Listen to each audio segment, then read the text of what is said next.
दोस्तों अभी मेरे एक सब्सक्राइबर ने मुझे एक आर्टिकल भेजा कि जिसमें लिखा था कि टूरिज़्म की वजह से टाइगर खतरे में है। मैं इस बात से बिल्कुल सहमत नहीं हूं कि उन्होंने लिखा कि कोर एरिया 20% कम हो जा रहा है टाइगर की मूवमेंट की वजह से। कोई एक स्टडी की गई है। जहां तक मेरी जानकारी है कोर एरिया में टूरिज़्म अलाउड ही नहीं है।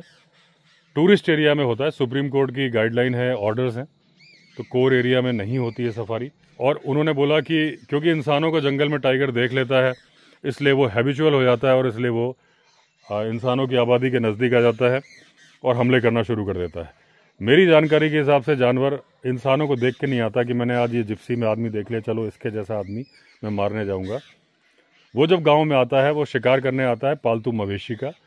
वो टाइगर जो कि खदेड़े गए होते हैं डोमिनेंट के द्वारा, बफर एरिया में आ जाते हैं, गांव के नज़दीक आ जाते हैं, या जिनको चोट लगी होती है या जो बूढ़े हो जाते हैं, वो आदमी मारने नहीं आते, वो मारने आते हैं जानवर। हाँ, वहाँ पे उस दौरान उनका आदमी से सामना हो जाता है। कभी बैठी हुई महिला है तो उसने जानवर समझ के मार दिया, तो ह्यूमन एनिमल कॉन्फ्लिक्ट हो जाता है। उसका जिप्सी सफारी से कोई लेना देना नहीं है। ये जो सामने पहाड़ दिख रहा है आपको, ये राजा जी टाइगर रिजर्व का कोर एरिया है। यहाँ जिप्सी की सफारी भी अलाउड नहीं है। ऊपर सफारी गेट यहाँ से 15 किलोमीटर दूर है।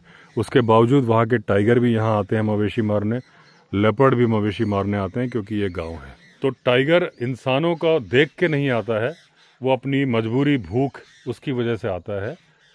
तो उल्टा जब लोगों को रोज़गार मिलता है, लोकल लोगों को, तो वो जो अफ्रीका में मैंने देखा है जो पहले पोचिंग में इन्वॉल्व थे, आज वो सफारी गाइड हैं, आज वो ड्राइवर हैं और टूरिज़्म को बचाने का काम कर रहे हैं। अब तो ये नौबत आ गई है जो वहाँ पे ट्रॉफी हंटर्स घूम रहे हैं उनको भी लोकल्स मना कर रहे हैं, उनसे झगड़ा करके उनको भगा रहे हैं वहाँ से।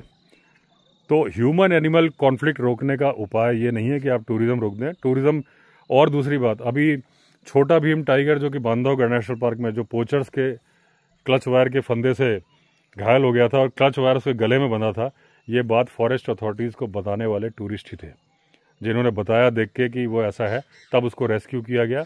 बाद में ऑपरेशन टेबल पर उसकी डेथ हो गई।